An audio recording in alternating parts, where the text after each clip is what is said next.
All right, I'd like to thank you all for coming today. We have, everybody would love to have more time, so we need to keep the meeting rolling pretty prompt. I guess we're gonna do an opening song and prayer. We're gonna have tables set up out there. There's some people that have brought books that they would like to have people have an opportunity to look at or some to purchase. We'll probably have it in the other room, the front room, or the side room as you come in to the left. What song, Charlotte? Okay, hymn number 41.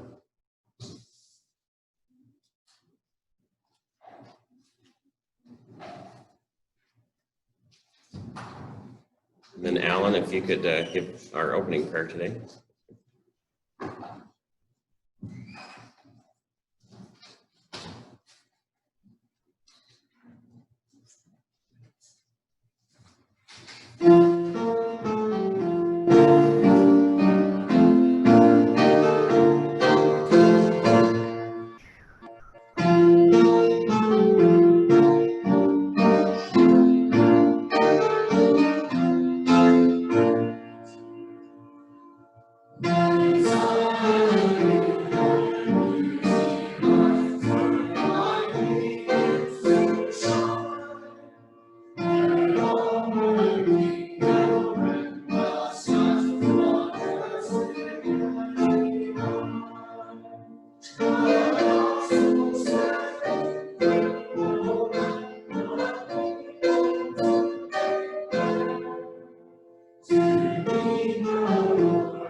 Our eternal Father in heaven, we are very grateful this morning that we are able to gather in this conference to listen and learn and discuss and fellowship with each other.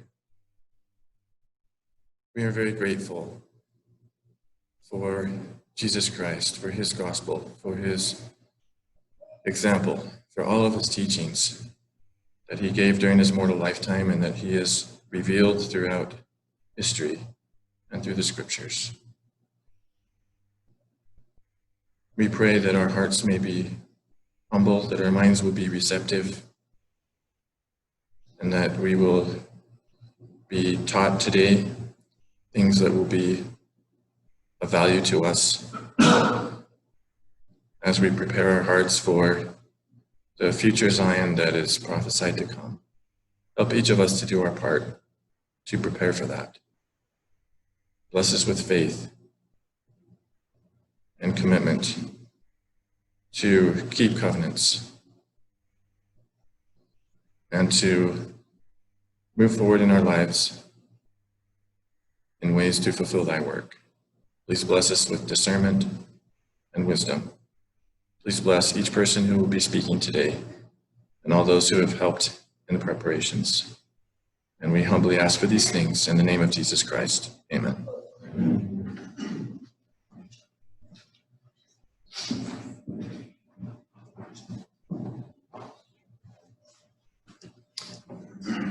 Thank you once again for coming today, and many of you returning.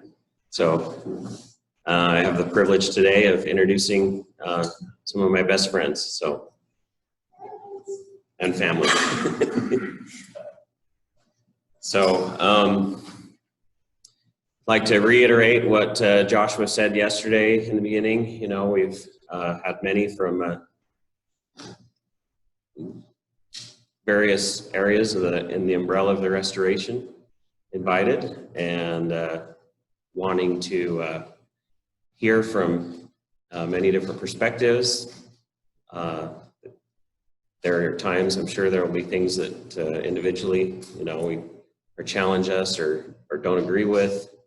We ask that you don't be offended, and just take the good and share in what we love together. And then also recognize, sometimes any one of us need to be challenged in our thinking and maybe reanalyze. I've had that in my life, and some of the best things I have been challenges initially to my, to my current testimony. Anyway, I want to say a little thought that I had. We've heard at times the thinking, this is a conference for Shavuot, which commemorates not only the law given, but also the day of Pentecost, where the Spirit was poured out and many were brought to Christ.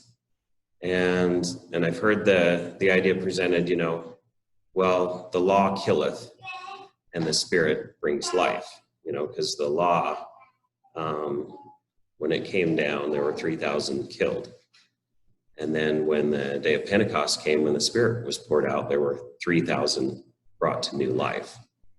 So, but I want to maybe present some scrutiny to that idea, or challenge.